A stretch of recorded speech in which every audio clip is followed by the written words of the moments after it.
Good afternoon. Thank you for the opportunity to be here. My name is Angélica Monterrosa. I'm a second-year resident of the program of obstetric and gynecology in Colombia. We did this research with our professor, Álvaro Monterrosa. So let's start. Subclinical hypothyroidism is defined as the elevation of thyroid-stimulating hormone with normal values of thyroid hormones. Its prevalence varies approximately into 3 to 18%, and it is more common among women, among older people, in populations with insufficient iodine intake, and the most common cause of subclinical hypothyroidism is Hashimoto's thyroiditis. And the problem with this pathology is that it doesn't have specific manifestations. On the other hand, let's talk about menopause, which was like our other big topic.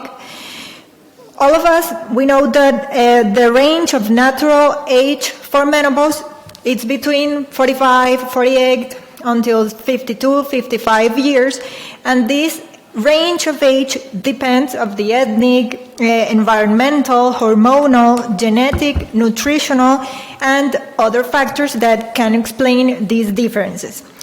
We call early menopause when the menopause is established between 40 and 44 years, premature menopause when the menopause starts before 40 years, and all of us, we know that the cessation of menstrual episodes before the natural age of menopause is associated with several changes in the metabolic system, in the bone health, and can impact the global health of the woman, and also can cause decline in the cognitive status and increased mortality for all of the causes.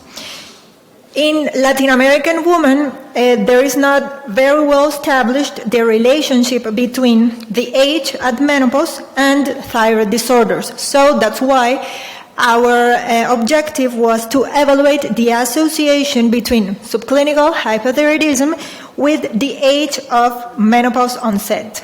So we did a cross-sectional study in which we included women between 40 and 69 years old that were residents from the Colombian Caribbean, and they were women who had 1 or more year without menstruation, so they were in postmenopause.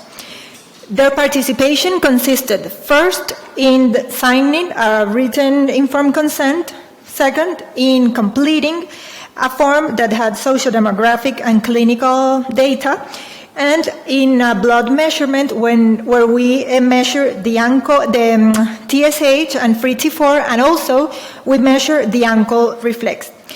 Women that had malignant or benignant thyroid pathology or history of surgery in the neck or radiotherapy or any oncological disease were excluded from our study.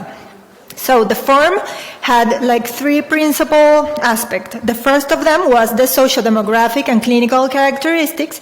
The second part was the Zulowski scale that I am going to talk about it later, and the results of the TSH and free T4 serum values.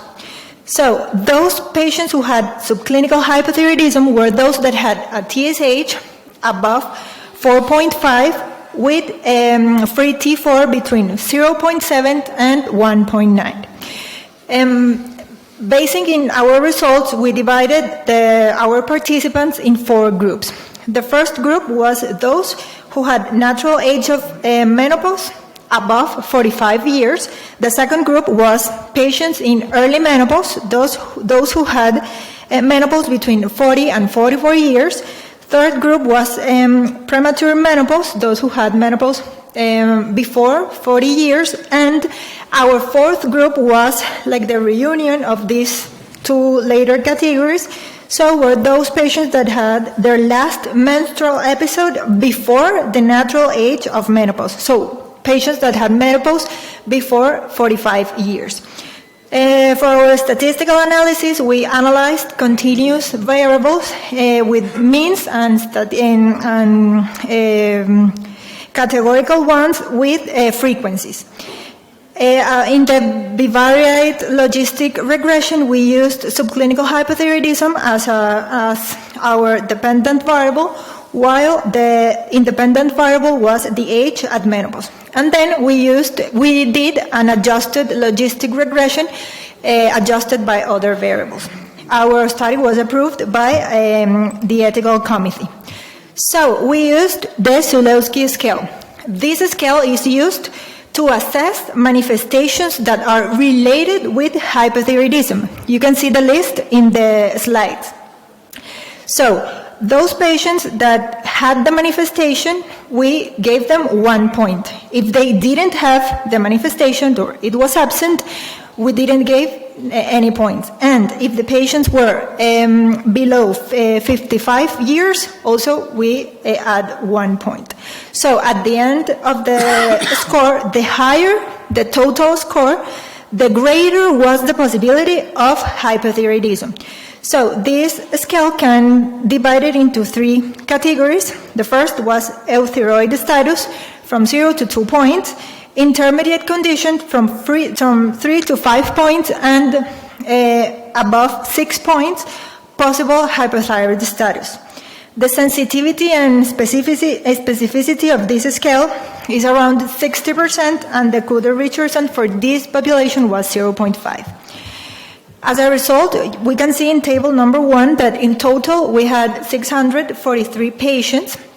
The mean age of them was 55 years, and the mean age at the menopause onset was 46 years. We can see also that 75% of all our patients had their last menstrual episode after 45 years.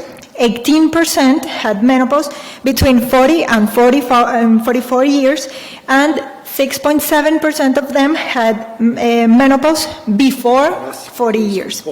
So with this, we create both groups. Those with clinical hypothyroidism were 29 patients, 4.5% of all our patients, and they had a mean TSH of 7.7. And they had a score in the Zulewski scale of 6.5. Remember that I told you that possible hypothyroid status was above 6 points. And those who didn't have subclinical hypothyroidism had a mean TSH of 1.7, and their score in the Zulewski scale was a mean of 3. In the table number 2, again, we can see those symptoms and signs that are assessed with the Zulewski scale, and we can see that the most frequent of them were weight increase, paresthesia, and slow movements. As you can see, are very general symptoms, are not very specified for hypothyroidism, and we can see that those patients that had subclinical hypothyroidism had a greater score in the scale, and 65% of them were recognized by the Zulewski scale as possible hypothyroid status, compared with those who didn't have subclinical hypothyroidism that had a score greater than 6, 10% of them. And the differences between these two groups was statistically significant. Here we can see that the prevalence of subclinical hypothyroidism in those who had menopause after 45 years was 2.9 in comparison with those patients that had menopause between 40 and 44 patients that had a prevalence of subclinical hypothyroidism of 9%, and those who had menopause before 40 years had a prevalence of subclinical hypothyroidism of 10%. In the end of the table, we can see the logistic regression, and we can see that the possibility of having subclinical hypothyroidism in those who had last menstrual episode between 40 and 44 years was 3 times greater than those who had last menstrual period after 45 years. And those who had last menstrual period before 40 years had 4 times greater possibilities of having subclinical hypothyroidism compared with patients that had their last menstrual period after 45 years. In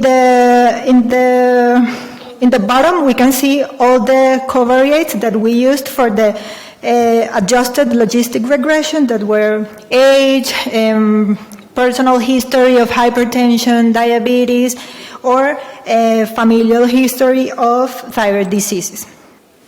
So, early and premature menopause was higher than in other studies reported by other authors, 5 and 1% respectively. And in the SWAN study, they found in U.S. population a frequency of 1.4, especially in Hispanic women. And these differences can be because of socioeconomic, nutritional, genetic, and ethnic differences.